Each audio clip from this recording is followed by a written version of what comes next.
Welcome, everyone. We're just letting folks into our Zoom room here. So looks like we're getting settled. So it's nice to see you all. Thanks so much for joining us today. This is going to be kind of an open Q&A with the course team. We'll introduce ourselves here in just a second, where some of you have previously sent us questions, both about sort of the technical aspects and tactical aspects of our course, and then also questions about the content. So we'll get through those questions, and then there may be time for us to field questions from you during this call. We'll just kind of see how it goes. But again, we're really glad to have you here. Before we get started, just want to make sure everyone's aware that I am recording this. So I record all of these sessions since I know that not everyone can attend all the time or ever really. It doesn't work for everyone's schedule. So we want to make sure these sessions are available to others. So I will post this. I might not get to this one until tomorrow morning, but I post them in our Canvas course for people to see and refer back to. And while I'm thinking about that, I want to also make the point that these sessions are entirely optional. So if you're not able to make them and you can't watch them later, that's perfectly fine. That's not, it's not necessary for you to complete the course. We just thought that these, we wanted to give you the opportunity to meet together and hear from us and hear from other people. So this is kind of additional bonus material, but just wanted to make sure that no one was worried if they missed something that they weren't going to be able to get a completion certificate. So I think those are kind of the main housekeeping. Well, I guess the other thing I'll say is it looks like people are already using the chat function. And if you've been in a Zoom call before and you're comfortable using the chat, we welcome that. Celeste and Quinlan will be so checking that out throughout and answering questions, and then also letting me know if there are questions to ask out loud to the group. Rules of the road there is that, you know, we want to foster civil and constructive conversation, so we could all keep it friendly, and that, you know, that's kind of just basic netiquette as we're learning about this week in Module 1. So without further ado, I'll go ahead and introduce myself. I'm Christy Roschke. If you've seen any of the introduction videos, you've already seen us, and if you were with us yesterday, thanks for coming back. I'm the managing director of the News Collab, and so we're the group in the Cronkite School that is putting on Mediactive, and we teach a variety of media literacy courses and work with newsrooms and educators and other groups to help foster media literacy in our communities. And so I'm just really glad to have you here. And so I'm going to go ahead and turn it over to Quinlan, because she's to my left, and that just seems like a good place to start. So Quinlan, you want to go ahead and introduce yourself? Yeah, so I'm Quinlan. I am the communications assistant and one of the TAs, well, the only TA technically, but one of the people helping you all out. Really excited to get to know everybody. We had a great group last session, and it looks like this one is going to be great too. I'll just be reading your stuff in the discussion board and responding to all of that. You may recognize me from the social media videos. So basically, if you have any questions about that, I'm probably the person who will answer them. So it's good to know. Do you want to turn it over to the person that you want to send it to somebody else now? Yeah, well, the person to my right is Celeste, so send it to her.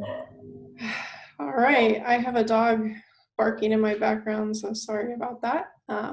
Hey everyone, my name is Celeste Sept. I'm one of the course instructors. I am a journalism instructor at the Walter Cronkite School here at ASU. My background is in magazine journalism, so I'm not really a practicing journalist anymore, but I am a trained magazine journalist, and I am thrilled to have you all here with me and can't wait to hear your thoughts and help answer some questions.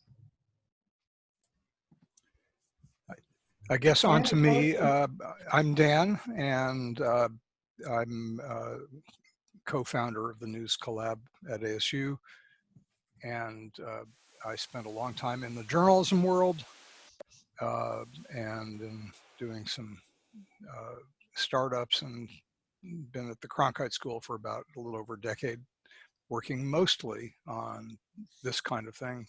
And it's great to have you with us in this course, and we're really very pleased to see people having these questions, and we'll do our best to answer them.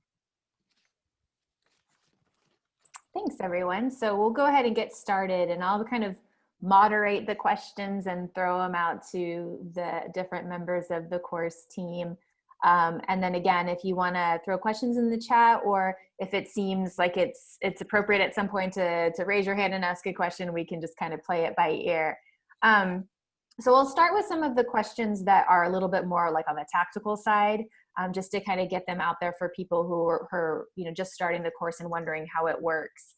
And so someone wrote in and said that they're not able to attend some of these live sessions because they're not at a good time. Since we have a global audience here, which is wonderful, it's kind of impossible to accommodate every time zone. So most of our sessions will take place around this hour. So this is late afternoon here in Arizona. But we do have a couple, we will have one more that will take place in the morning time, Pacific time. And so we will try to scatter them around as much as we can. But the question was, will we be recording them? So I think we've already got over that. But yes, I will record all these sessions and I'll post them within 24 hours to the section on Canvas that says links to live events. And so unfortunately, I can't close caption them because they're so long and it would take much too long to transcribe them and then get them up in a timely manner. But they will be available on we embed them via YouTube. So they're there for people to look at. And again, this is bonus content. We think it's really interesting. We've been getting a lot out of these sessions ourselves, and so we hope that you are too. So we definitely encourage you to go back and watch the ones that you can't attend. But we will make them available, and we apologize if we don't get your time zone right on any of the sessions. I know it's quite hard. Let's see here. Another question that came in that was a tactical question was about the pretest. So just a quick word about the pretest. So we're working with researchers at a couple of universities to, as I said in the note about the test, the purpose of the test is to sort of gauge not only your sort of pre-existing knowledge on the topic and where you stand on certain issues, and there's some questions about misinformation in there. And then we'll follow up after the course is over with the post-test. And so the idea there is to see if your answers and your perceptions, both of yourself and your ability to answer these questions, has changed as a result of this experience. And we use this information to help us improve this course, but also to help improve media literacy outcomes across different educational endeavors. And so we're really thankful for those of you who have participated, because it really will be helpful. And I'll also just reiterate that none of this information, it's completely confidential, and your information will be anonymized. So no one will be able to, trace these back directly to you. We use this in aggregate. But we won't necessarily share your results with you. That would be a little difficult for us to be able to share back the results individually. However, once they've done the analysis, the survey analysis on the pretests, we'll be sure to let you all know when we've done like a write-up of what we found, so you can kind of see, generally speaking, what the results were. And because of this question, I will double check with the researchers. I'm pretty positive that's the answer. But if there were an easy way to share the results, I will change my answer. But mostly we're just using this again for aggregate group results. Let's see. A similar question about the live events. They will not all be on Tuesdays and Thursdays. We have a Wednesday thrown in here. We're trying to avoid Mondays and Fridays, I think, as much as we can, just because they seem to be harder to. We tend to forget, since it's the beginning of the week, and then Fridays are just a little harder. We have other things to tend to, but it will be a little bit of a variety of days when we have these events. Also depends on the availability of our experts. So I will get the schedule for next week up by midday tomorrow, which I guess is Thursday, so that you can kind of plan ahead for the events that are taking place next week. I'm still finalizing one of our interviews, and so as soon as I have that finalized, I'll get that up for you. And then I just want to make sure, oh, and then this was a really interesting question related to the open-ended questions that we ask, the reflection questions that we ask, and throughout the course. So a person commented that they're answering these questions based on their reality and their experience, and sometimes their answers are not necessarily jibing exactly with the sample feedback that you get from us as we wrote it. And that's absolutely okay. I mean, the purpose for these open-ended questions is because we do all have different experiences, and so our answers are going to vary. The purpose for providing feedback is so that you can see maybe a different perspective, or you can kind of understand where we approach some of these things. But there is no right answer. So you're doing great. We appreciate you answering those questions. I think it's really helpful as part of the process to reflect upon what you're reading and some of the activities that you're doing. And there's no one right answer. So carry on. And if you ever have any questions specific to the feedback or the question that we've asked, that's a great thing to throw our way, because we'd be happy to have further conversation about that, either directly through that Ask the Instructor feature in Cogbooks or in the discussion board on Canvas. Again, talking about our different experiences and how different contexts and different places can make our media use different is a really important part of this course. So I think that's it for kind of stuff actually about the course for now. So I'm going to go ahead and turn to a great question about media. And I'm going to give Dan this first question. And the first question is, I want to know how to have a reliable set of news sources without subscribing to 18 of them.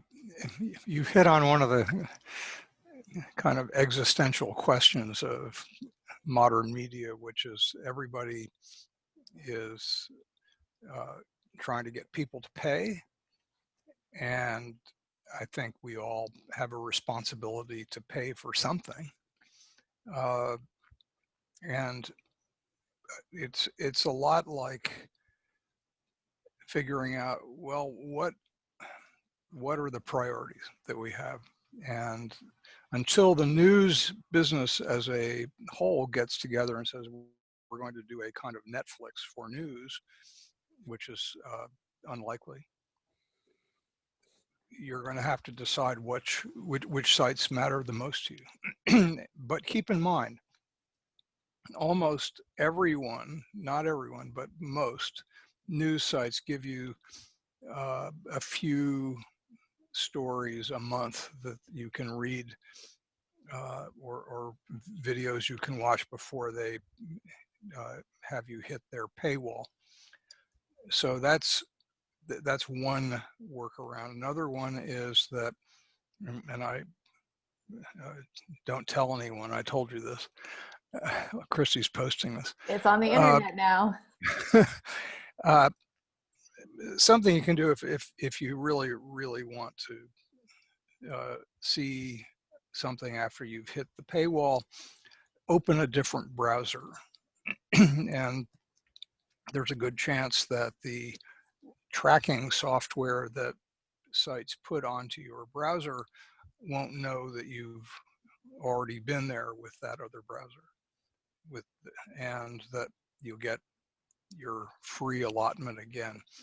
If you want to get incredibly tricky, you can start deleting cookies.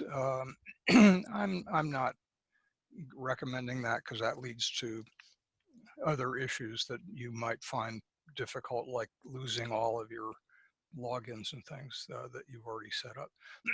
If you, I think the real issue for me is I'm not like most people when it comes to this. I subscribe to everything that I can do, just out of a sense of duty. But I don't think you should. I think you should pick and I hope one of the things that you choose to subscribe to is something local. And that's a big ask in many cases, as local news organizations are getting smaller and doing less journalism. and charging more for their subscriptions. But if we're going to have anything left at the local level, we're going to have to help them out. And I'm conflicted on that one, but I think we should do it. Somebody in the chat just put up a really smart and correct comment. There's also a great institution in every community called the library. And sometimes libraries can solve all your problem. Another person suggests Apple News does give you quite a few sources. I want to point out something about Apple News. If the purpose is to support journalism, you're not doing much of that by subscribing to Apple News. And that's because they don't share much data with the news organizations. So please understand that while that's good for users, it's not so good for the news organizations. There is a related question that I'm gonna throw to each of you. The question was how to get relevant information in this age of information abundance. So thinking about which information you're going to prioritize, and if there's a link between what you're prioritizing and what you're going to pay for. I mean, sometimes that's true and sometimes that's not, but I'm curious to hear from Quinlan and Celeste. How do you find relevant information, whether it's on like topics that you have a particular interest or it's a breaking news story? Are there good tips you can offer for like finding those places that you want to either invest your money and or your time in? Yeah, I'll take a stab at that. If you've seen any of my comments in the discussion board, you've probably noticed that I pretty much only prioritize local news. I find that to be more relevant to my daily life and less overwhelming and less fraught. So for me, I subscribe to things like the Arizona Republic. I have my interests, I'm a hockey fan, and my favorite hockey reporter got laid off during coronavirus, and he started his own Substack, which is like a little newsletter subscription. And so I pay him $5 a month for Coyotes content, and I feel like I love that, and I love that I'm supporting a person that I care about, right? Yes, I'm a journalist, and yes, I'm a journalism instructor, but I am not going to throw a lot of money at sources like the Washington Post, even though I value it and find it a credible source. I would much rather give my money to local people who need that. So when we're thinking about curating where we get the news from and who I'm supporting financially, that's the route I take. And I'm just going to say one little ask a question, a follow-up question. I think I already know the answer to this, but knowing that you had sort of this personal connection with this particular reporter, you found out that that reporter was laid off via Twitter. Am I correct about that? Yes, yes, through multiple channels, but yes. And I mean, so this reporter worked for The Athletic, which any sports fans may know it's an independent sports site. And so I still subscribe to The Athletic, but also added Craig Morgan's subscription. So my point there was just that maybe sometimes you find out some of these relevant, like Twitter can be a good place to find people and or smaller organizations or email newsletters, these different types of news that we might not be familiar with. Absolutely. Via those, I mean, I think Twitter personally is the best for that, but it could also be Facebook or other social media channels. Yeah, and go ahead, Celeste.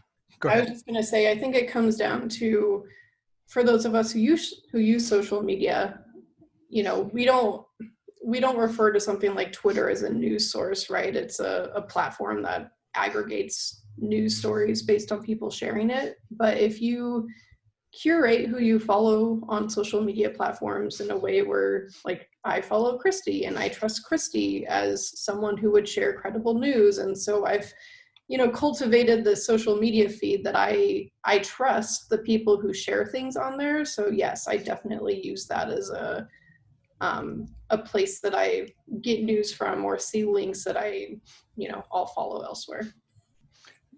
I just want to mention that in the chat, we're seeing some really good suggestions from people about ways to either save money or find new sources of information, including a couple that I didn't know about. So I'm going to make sure to save this and check them out.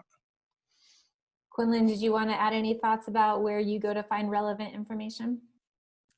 I mean, Celeste covered it, honestly. Just, yeah, Twitter, I agree with the curation thing for sure, because that's just good advice for whatever, even social media, news, whatever you do, curating what you like and what appeals to you. And as long as it's like, credible information, like it's definitely key to getting stuff that's interesting and sort of cutting down on the noise of just the buzzing that a lot of people just hate and find very overwhelming. So yes, that's great. The buzzing, always buzzing.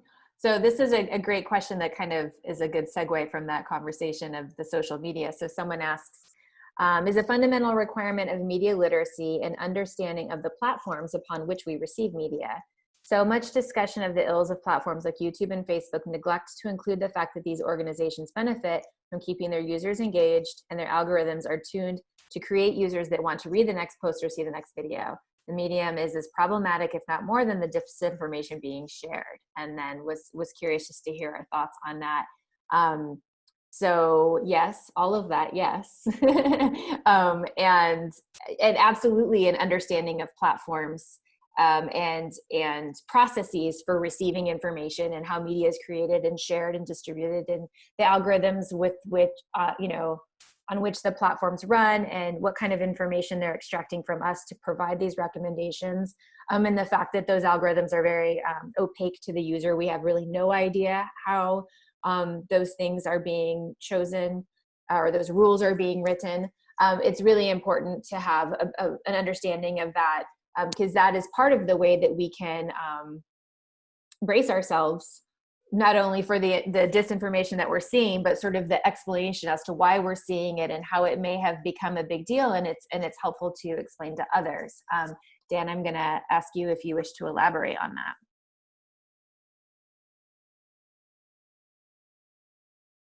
And you're muted, so I can see you're about to start. If we're talking about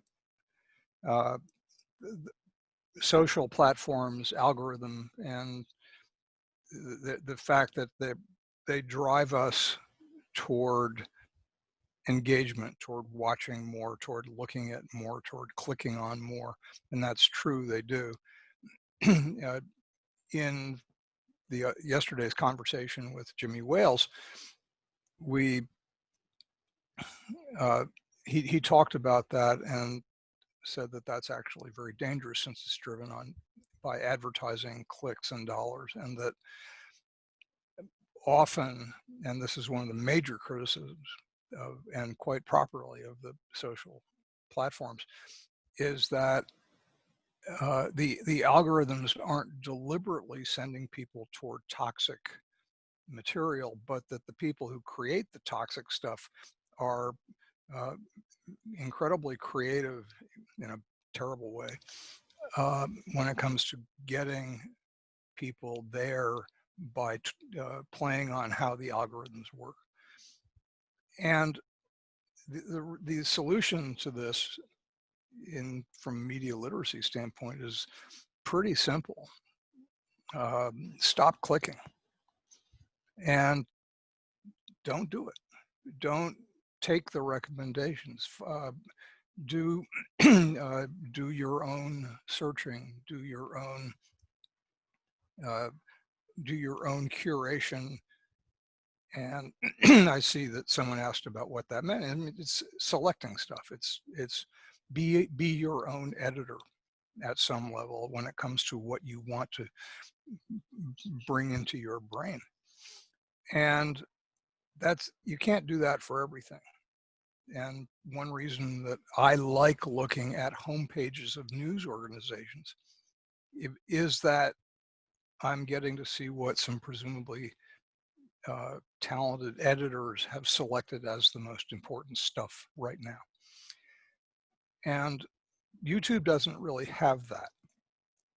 They're not picking the most important stuff, they're picking the most entertaining stuff or clickable stuff or push you along stuff. But until they give us a button that says break me out of my filter bubble, show me things that are responsible but that I will not agree with, but that are not toxic, and whatever that definition would be, we have to do it ourselves. And it's sorry, but it's a little more work for us, but it's worth it. I don't have a better answer right now, and it's a really fraught issue. I'm going to make the point that, to add to that, which is, so algorithms meant to keep us clicking has caused news organizations to start to construct headlines and teaser text and those sorts of things that also do the same thing. Not only so, but they've always done that. Sensationalist headlines are not a byproduct of social media. They've been around forever. It's just they are part of this game. And so it becomes even more problematic because there are legitimate, credible news sources that fall prey to these same tactics that the people who are spreading mis and disinformation are using, propaganda. It can become difficult, even more difficult to tell the difference, because we're all trying to figure out how to get the algorithm to show our stories more. And so I just wanted to make the point that even, the most credible among us make mistakes in that regard, because our attention is what we're monetizing at this point, which is really unfortunate. And on that note, I'm going to ask a question to the group, which is, can you be well informed today without being on social media? What say you? I would say absolutely. I'm in a place in my life where I'm trying to be on social media less, because I think it's overwhelming and kind of toxic and scary and fear-mongering-y. So, I think if you, to use that word curation again, if you've decided, here are the 10 news sources that I know I can go to for different perspectives, and you rely upon those, I think you can definitely be informed. Social media, if you follow the right people, and something we talk about in the course, the concept of opening your mind and following people that maybe people you wouldn't encounter in your regular life, that can definitely help open your perspectives and show you new things. But you don't have to be on social media to find those new perspectives. You just may have to search a little bit further or harder.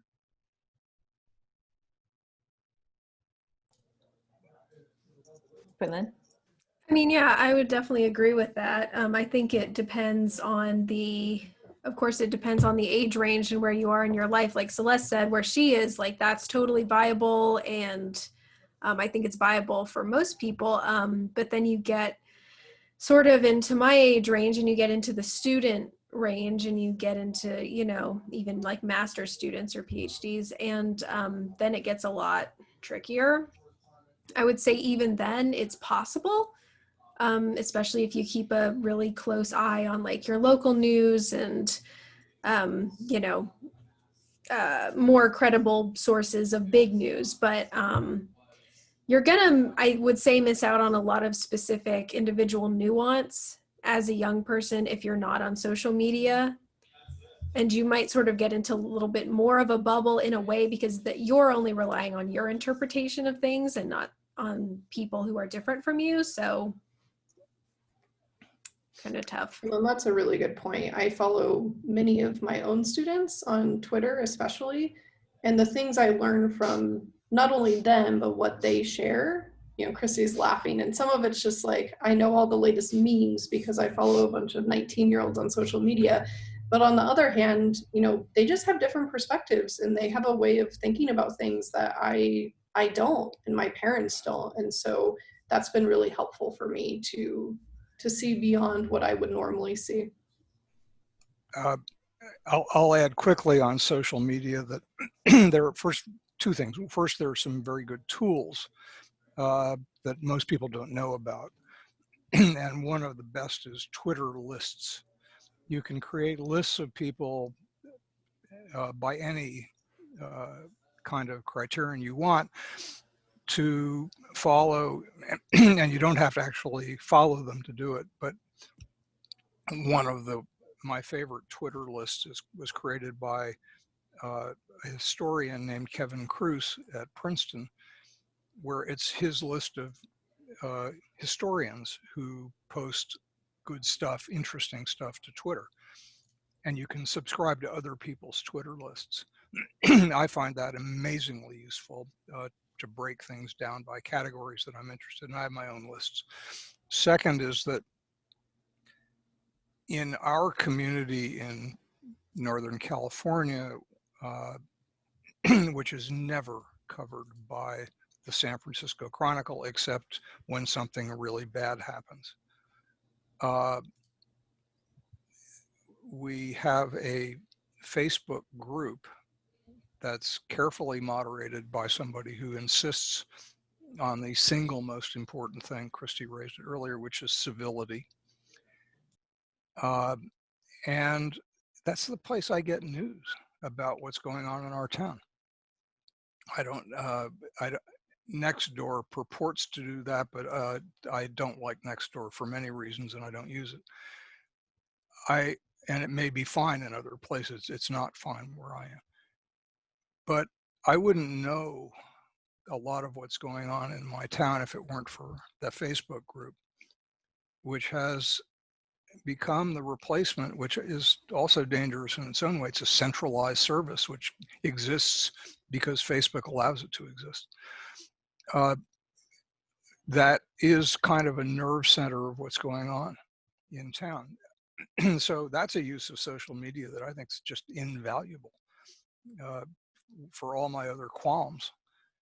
And we have to make our choices based on what's practical and what's convenient. And this is a whole other subject. We've sacrificed a lot of things for the sake of convenience. That's the modern world, which is troubling in a lot of ways. Great, those are good answers. I happen to moderate my neighborhood's Facebook page, and it is sometimes a full-time job. But to your point, I mean, when we have power outages, which are occurring more and more frequently, it's the first place I go to find out if someone's already called the power company and when we can expect it to turn on and those kinds of things. There's an accident nearby and traffic implications. It's always the first place I go, which is just kind of how things go now, because there's not people on the ground in every place to cover these things. I guess one thing I was just made me think of as we were saying, so it seems abundantly clear for those of you that aren't on social media or considering not getting on it, maybe you're not missing anything. So don't rush out to do it. But I think one thing I want to just bring up, and maybe if there's follow-up comments or other people have questions, and I definitely have an opinion about this. So this is an opinion, but watching cable news all day, maybe not much better than being on social media all day. And so if you aren't on social media or you don't use digital media a lot for news, that's great and fine. But if you're relying on TV and print sources, the same rules apply, in which you need to carefully curate and select and vary your diet, because too much information from any one place can be problematic. And particularly with cable broadcast news, because it is filling a 24-hour hole, and I'm sure you all are aware of this, but most of that content is commentary. It's not news at all. And so just, again, it can be just the same as scrolling through a Facebook feed in a lot of ways. So I just wanted to kind of toss that out there for consideration. This is a really interesting question that I received. I'm going to paraphrase the setup. But it's a question more about how news organizations represent facts and what lessons can be learned there. And so this person observes that when they found out that Joe Biden had picked Kamala Harris to be his VP, of course, there was an abundance of news around this announcement, and different news organizations characterized her in different ways. So there were people who referred to her as a Black woman, and there were people who referred to her as an Indian woman, and there were just different characterizations. Some of the quotes here, the AP characterized her as a popular Black liberal female lawmaker. The New York Times and the Los Angeles Times referred to her as Indian American. Dinesh D'Souza that characterized her as an Indian American far right. Oh no, wait, profiled her as Indian. So the comment here is we have different characterizations from different credible newsrooms, and this is a matter of identity and representation, and what kind of lessons do we have to learn from the ways in which people can talk about the same thing differently. So in this case, we're talking about a person's literal identity, but I think we could kind of also elaborate on this in other ways too. Does anyone want to take that question?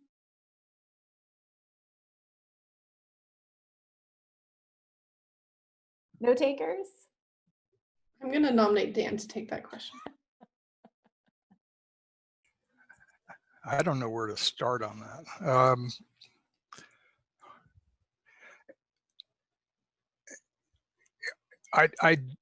I was surprised as well at the number of references that were leaving out the Asia part of her background, and the remarkable part is that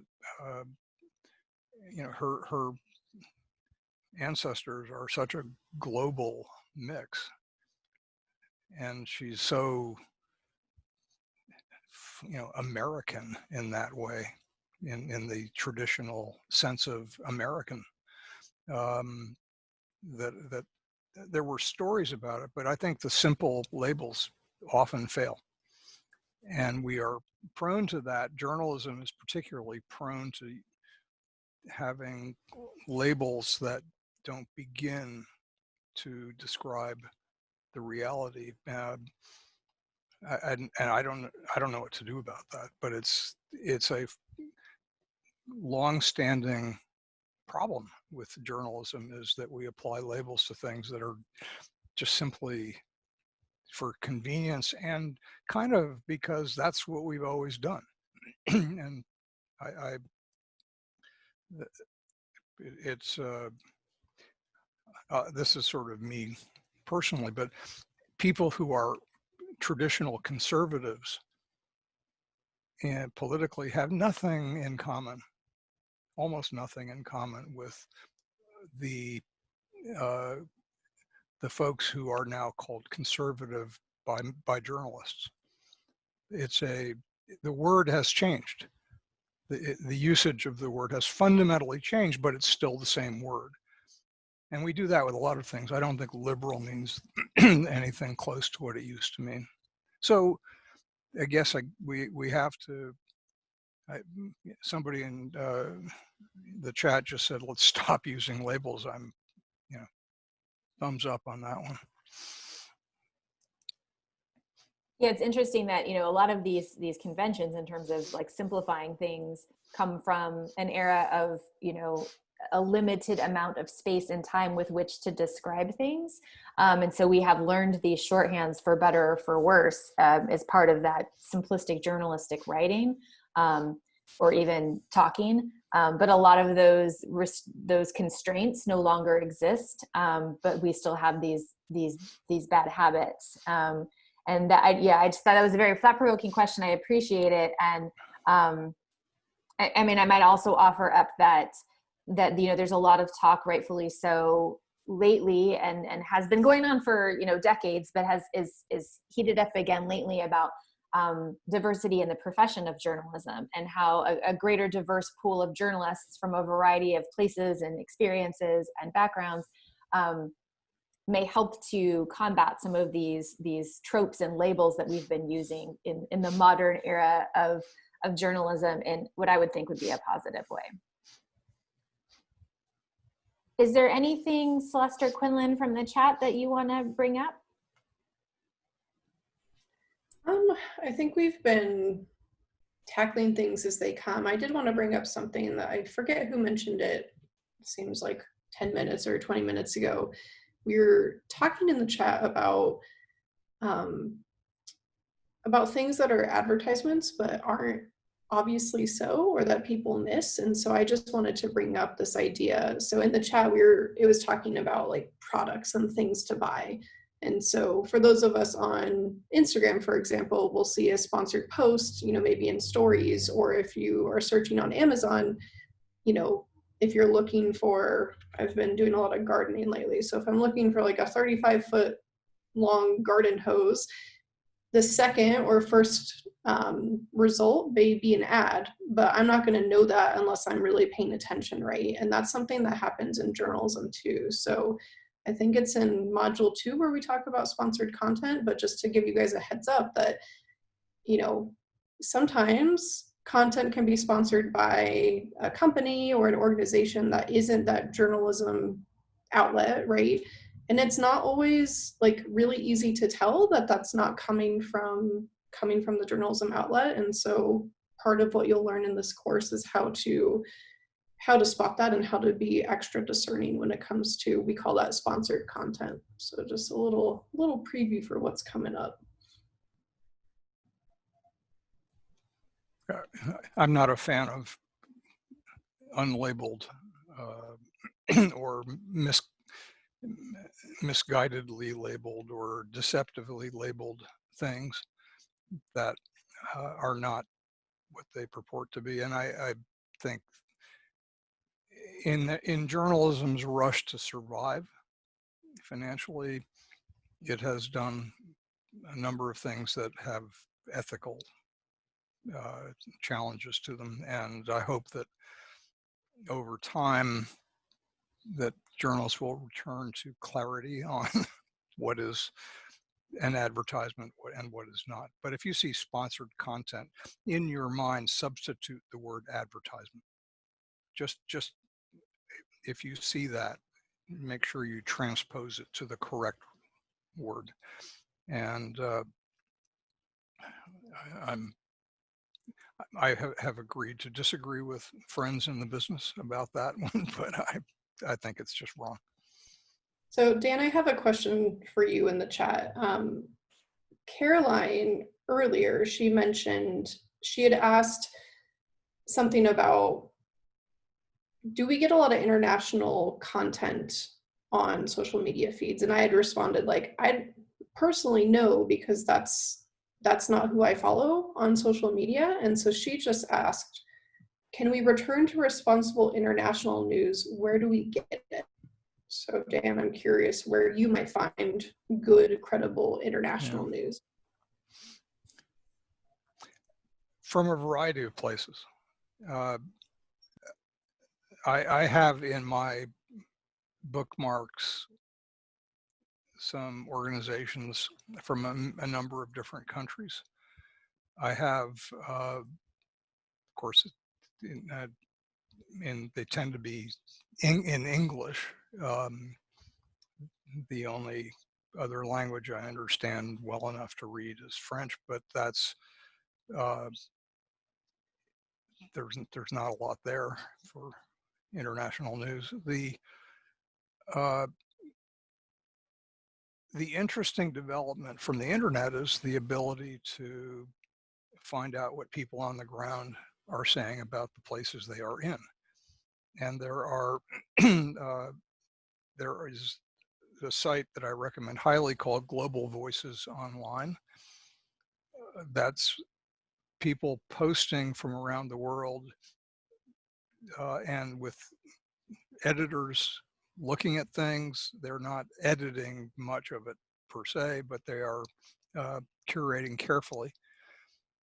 I've known the people who founded that and have run it since it began, which is now well over a decade.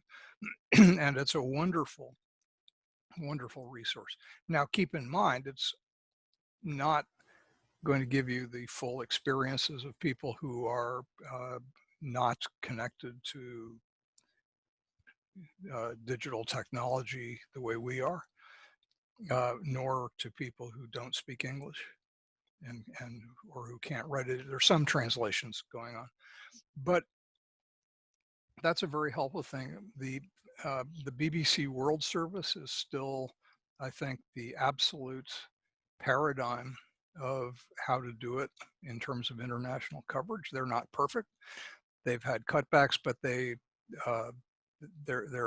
brilliant in what they do, and they really care about how they do their work and cover various parts of the world.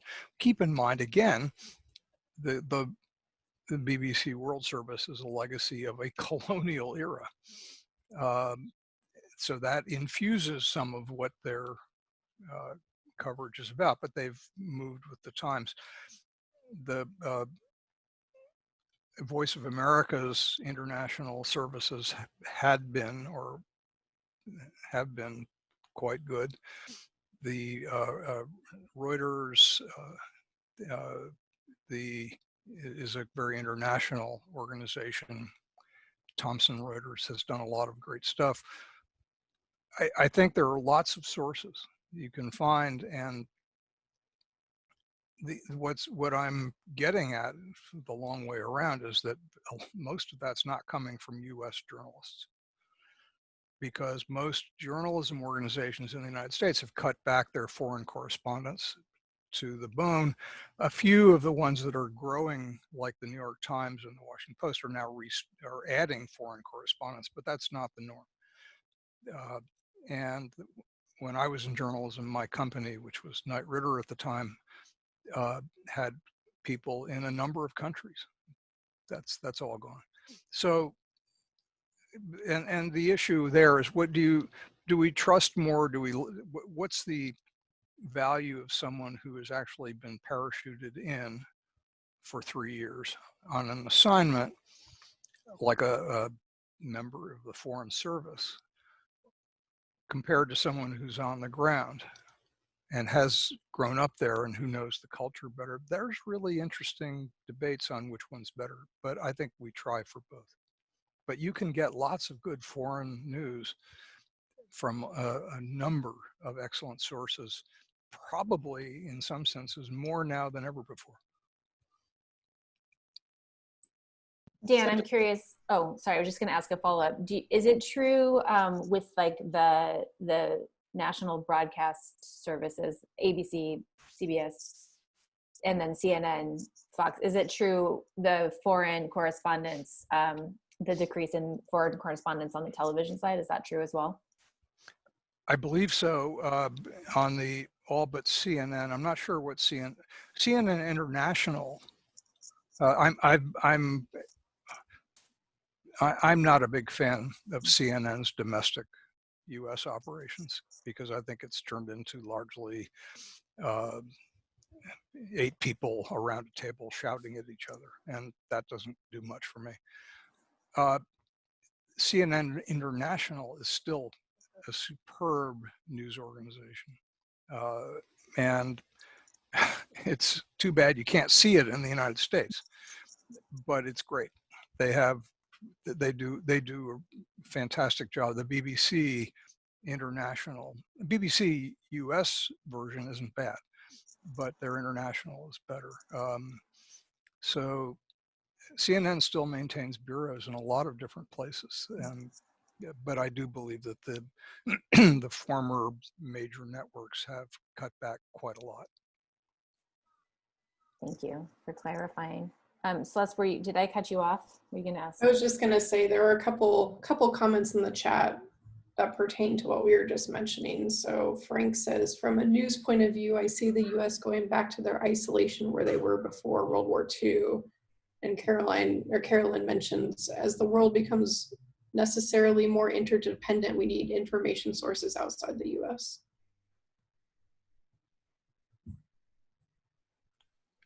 Yes. Sorry, I have a visitor that just joined and I had to answer a question. He's headed out now. So I'm going to ask Celeste this question. I'm not entirely sure I understand the first part of the question, but I think I kind of get where they're going with this. But I think this is a good question for you since you teach news writing. So the question is, how do you categorize content as creative? Is it by the quality and weight of the discussion or the level of interaction by the fans? So the creative word's the part that's kind of throwing me off. So I wonder if they're talking more about like engaging and,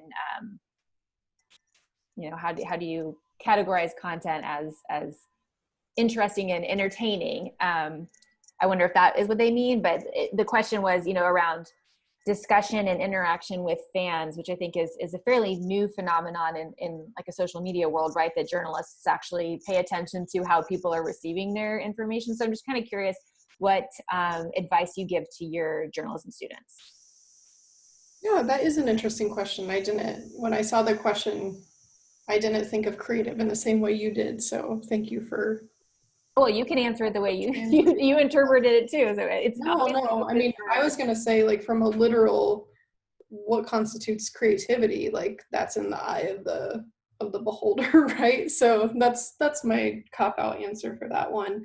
As far as making content that's engaging, so to your point earlier, Christy, journalism is so largely disseminated on social media now that we have to keep that in mind as we are creating content, for better or worse. And so, there's definitely an art to make content and to write news and write headlines in a certain way so people click on it. And that goes beyond just, obviously, like, sensational headlines are one thing, but otherwise, like, we know if we use numbers, like the actual numeral, instead of writing out the number, that's going to get more clicks. There are just some basic tenets of like internet marketing 101. But as far as thinking about like creating content and news that the public engages with, I think that goes back to more like meeting your community's information needs. And so writing things that aren't just there to scare people. Like I was talking to someone about coronavirus content earlier today, and you guys probably all saw how dependent journalists and news organizations were on the number of cases, and to what end. Like, the number of cases, I guess that's something I want to know, but do I need to read a new article every day about how many cases there are? Like, couldn't that simply just be something that's updated, right? And so I think when it comes to providing news that's engaging and serves your community, you have to meet those information needs and to see what people actually need to know in your community. And that changes based on what community you live in. And so if you're, I was reading some of the discussion boards earlier today, and I forget who mentioned it, but this person had said that they live in a pretty small town and their one newspaper shut down, and now all that's left is a pretty crappy online website that isn't good quality. And so this person mentioned that they go to, now I remember, I think it was the University of Michigan student newspaper for their news and other sources. But I think if you recognize what type of information is lacking and what your community actually needs and wants and deserves, and meet them there, then you'll have far better success and more engagement. And by engagement, we mean everything from like engagement on social media, right? Like people commenting and sharing on your posts, but also reaching out to the journalists and the journalists reaching out to the community and being an actual part of the community instead of just someone who says, hey, I know what you need, like have this article. I think that's really interesting. I've been thinking about the numbers, and it's back to the coronavirus thing.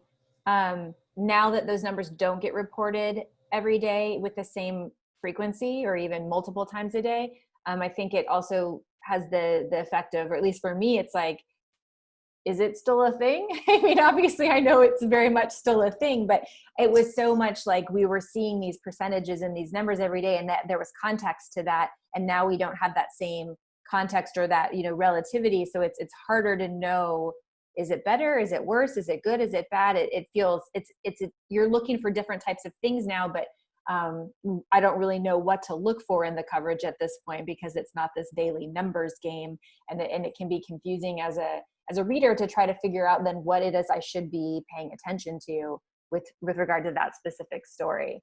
The other thing I was going to mention is that I've been on a bit of a I've been trying to champion high school newspapers as that local news source void filler, in addition to college and community college newspapers, as I'm a former high school newspaper advisor. And, we were always focused on school, less so community, but I've been trying to talk to every advisor I can about what a great opportunity they have to cover their communities at this point, because nobody else is. And a lot of people would probably start reading high school newspapers beyond the school community if that was something that they did. And so not many people have taken me up on that, but I'll keep trying. Quinlan, I saw that you unmuted yourself, so I wanted to give you a chance to add. Well, I mean, I was a little confused by the question too, but because my background is mainly in creative writing, I was wondering if maybe they meant creative as almost like editorial. Maybe that was sort of a stand-in word for editorial, which would make it sort of like, how do you categorize content as editorial / opinion content versus like strictly news content? And then if we, by the quality, weight of discussion, or the level of interaction. So, well, that could very well be. Do you have an answer for that question? An answer, I don't know, but sort of, I think we get caught up in content being seen as maybe not true because it is heavily interacted with by people. Like popular content is sometimes seen as untrue just by nature of it being popular. So yeah, I guess I was just sort of thinking out loud on that one, but no, that's really, that's interesting too, because I do think that high that high social media number, the high number of likes or shares can both make people be more interested, but can also make people think, oh, maybe this is not something I should exactly. So sensationalized. That's really interesting. Yeah. So we are coming up on an hour. So I was gonna I think we got through most of the questions, and I did want to just address one thing. This is, we talk a little bit more about misinformation and spotting it in module 2, although I know we bring it up in the first module, but we asked the question, has anyone seen any misinformation this week that they wanted to bring up? And someone did share something, and I wanted to just share because I did a quick Google search. This is like a preview for next week. So someone wrote in and said that something that they had seen this week was that Antifa is this ultra left-wing group that has been blamed for any number of things related to protests and things that have been happening in the last recent months. And so the latest thing is that then Antifa is responsible for the wildfires happening in Oregon. So this is not true. And if you do a quick Google search, which is, something we will advocate for again and again, you'll find lots of evidence that this isn't true, including several fact checks, but a lot of news organizations have covered it. But one thing I wanted to share, because I was pretty appalled when I saw this and felt like it was worth discussing. So I'm just going to share my screen here for a second. So when I Googled Antifa wildfires in Oregon, and for those of you who aren't in the United States right now, on our West Coast, we're dealing with a great number of very bad wildfires. So if you look at this top stories box that Google populates with credible news organizations, this first headline here really caught my eye from the Los Angeles Times. So it says, what caused Oregon fires? Just blame Antifa. So I thought, well, that's very strange, because that's the opposite of true. So when I click into the story, you get a little bit more information, which, first of all, this is an opinion piece, and we'll talk a little bit more about that next week too, sort of the difference between news and opinion and how important labeling is. So you find out once you click in that it's an opinion, and then you can also read this headline, rumor mill in Oregon has got the wildfires figured out, it's all Antifa's fault. You can recognize this as sarcasm, and that this is not something to be believed. But just by looking at this top story right here, this is a headline fail in kind of the most obvious sense of the word. And so I just thought that was an unexpected thing that I found when I was kind of looking into more information about this, is the comment I wanted to share about this is that credible news organizations get things wrong all the time. And sometimes it's in the headline. Often it's in the headline. The headline mischaracterizes the story, or it gets cut off. In this case, I think it's an example of form factor. So they had a different headline for that story box versus what was on their homepage versus probably what was on Twitter. So they have a number of different headlines that they use. They didn't label it so that we recognized it as opinion off the top. And so this is why we teach what we teach, because you need extra, you need to be extra on alert, even with sources that you would otherwise trust, because you can be easily misled by things like headlines with otherwise trustworthy sources. And that's not to say that you should just throw the Los Angeles Times out because of this one thing. You absolutely shouldn't do that. They're doing great coverage of the wildfires right now, but that's a really, really bad headline. So I think we just need to recognize that even good outlets get things wrong sometimes, and it takes a little extra effort sometimes to kind of get to the bottom of it, because the last thing you want to do is see that headline and be like, oh, I guess the LA Times just told me that Antifa was to blame for these wildfires, and then go on about your day telling everyone that you know. So I want to thank the person that sent that in, because that gave me a fun little investigative thing to do today. And so we are absolutely at time. So unless there's any last thing that anybody wanted to share in our team.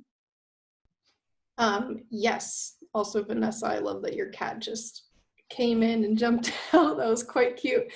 No worries. I did want to mention that in the first week's discussion board, if you guys haven't popped into there, there's lots of conversation happening about our media diets, and I appreciate everyone who's posted so far.